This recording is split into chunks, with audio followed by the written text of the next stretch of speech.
Saudara, dua universitas di Yogyakarta, Universitas Islam Indonesia dan Universitas Gadjah Mada mengkritik pemerintahan Presiden Joko Widodo dan menilai demokrasi di era Jokowi makin menurun. Mereka prihatin dengan tindakan sejumlah penyelenggara negara karena menyimpang dari prinsip-prinsip moral, demokrasi, kerakyatan, serta keadilan sosial.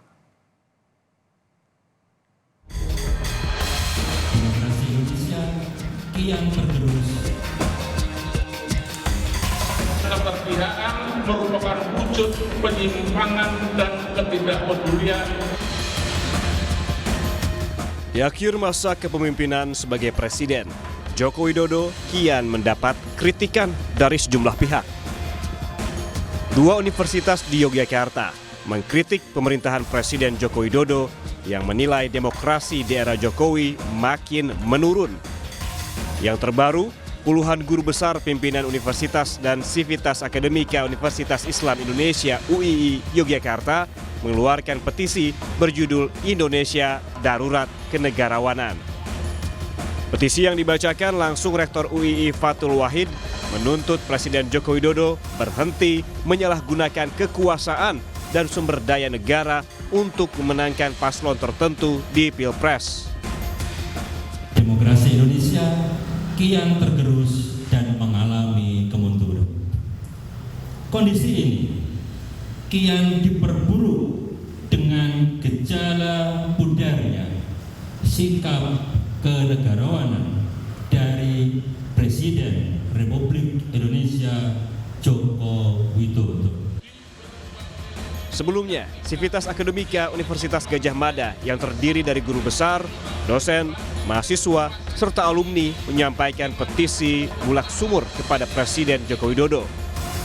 Mereka prihatin dengan tindakan sejumlah penyelenggara negara yang dinilai menyimpang dari prinsip-prinsip moral, demokrasi, kerakyatan, serta keadilan sosial. Petisi berisi permintaan agar Jokowi sebagai alumnus kembali ke jati diri UGM yang menjunjung tinggi Pancasila dan demokrasi.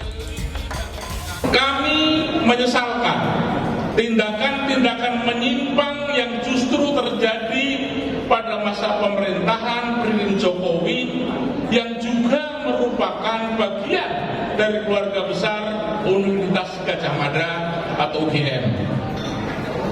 Pelanggaran etik di Mahkamah Konstitusi, keterlibatan sejumlah aparat penegak hukum dalam berbagai demokrasi perwakilan yang sedang berjalan, dan pernyataan kontradiktif pembenaran-pembenaran Presiden tentang keterlibatan pejabat publik dalam kampanye politik serta netralitas dan keterpihakan merupakan wujud penyimpangan dan ketidakpedulian akan prinsip demokrasi. Presiden Jokowi merespons petisi sejumlah guru besar UGM yang memintanya menjunjung tinggi demokrasi adalah bagian dari demokrasi. Ya, itu hak demokrasi.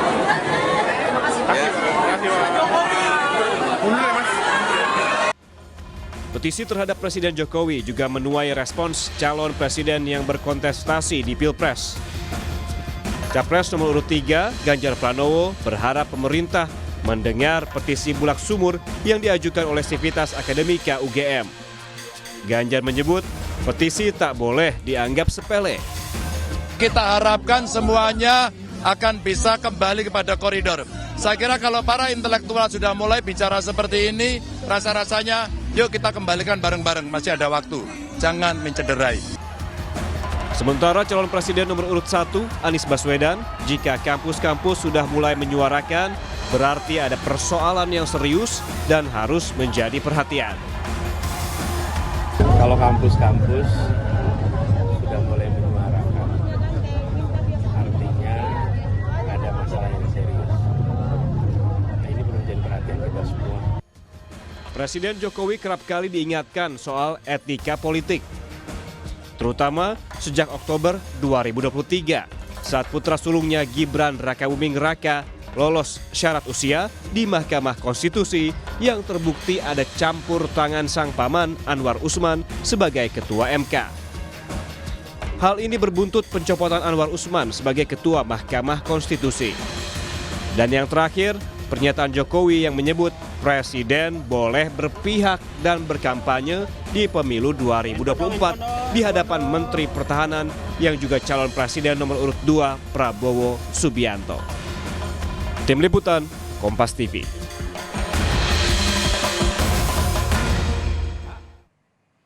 Sivitas Akademika Universitas Indonesia hari ini menyampaikan petisi kepada Presiden Jokowi agar tidak ikut campur dalam urusan Pilpres 2024. Guru Besar Antropologi Hukum Universitas Indonesia menyebut jangan mengorbankan Indonesia untuk kepentingan politik sesaat dan nepotisme keluarga. Para akademisi minta Presiden Jokowi untuk tetap netral.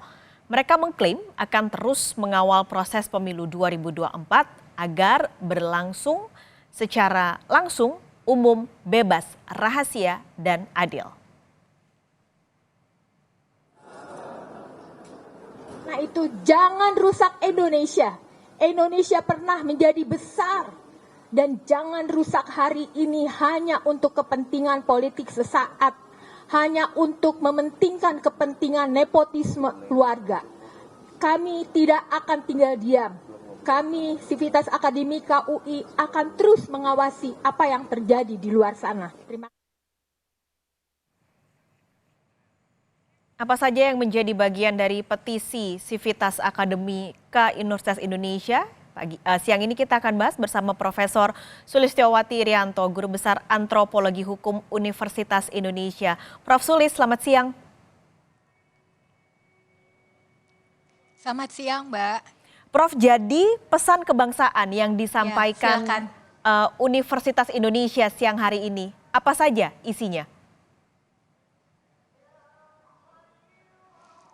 Tadi sudah dibacakan oleh Prof. Harkristuti Harkrisnowo ya.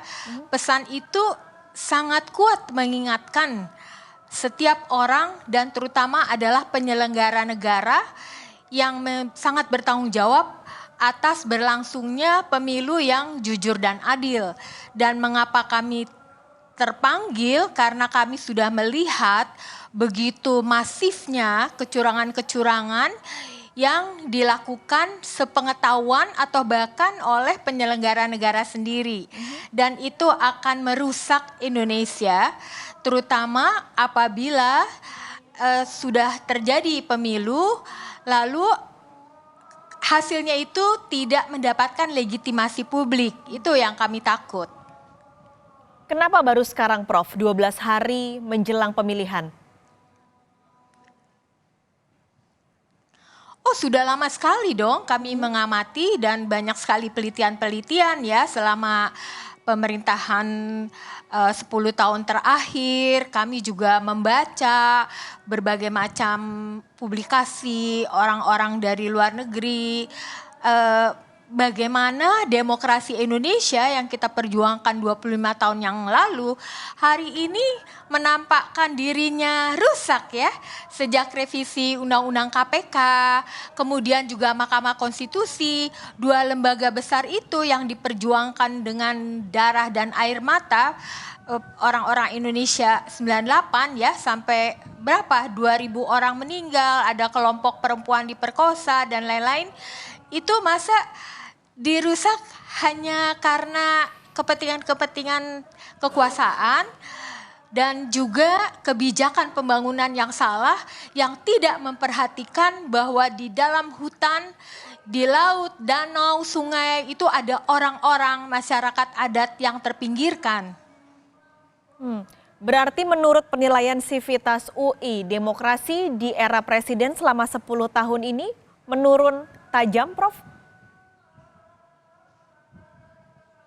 Semakin menurun, perlahan tetapi pasti, dan kita hampir tidak punya demokrasi setelah negara hukum ini berubah menjadi negara kekuasaan, di mana kepentingan-kepentingan kekuasaan itu dirumuskan di dalam berbagai kebijakan, bahkan hukum ya, termasuk lahirnya Omnibus Law, dan yang terakhir itu adalah juga putusan Mahkamah Konstitusi yang sangat mencederai Oke, tapi Prof, mungkin saya lebih spesifik bertanyanya. Ini Omnibus Law sudah keluar beberapa waktu yang lalu. MK juga keluar di Oktober 2023.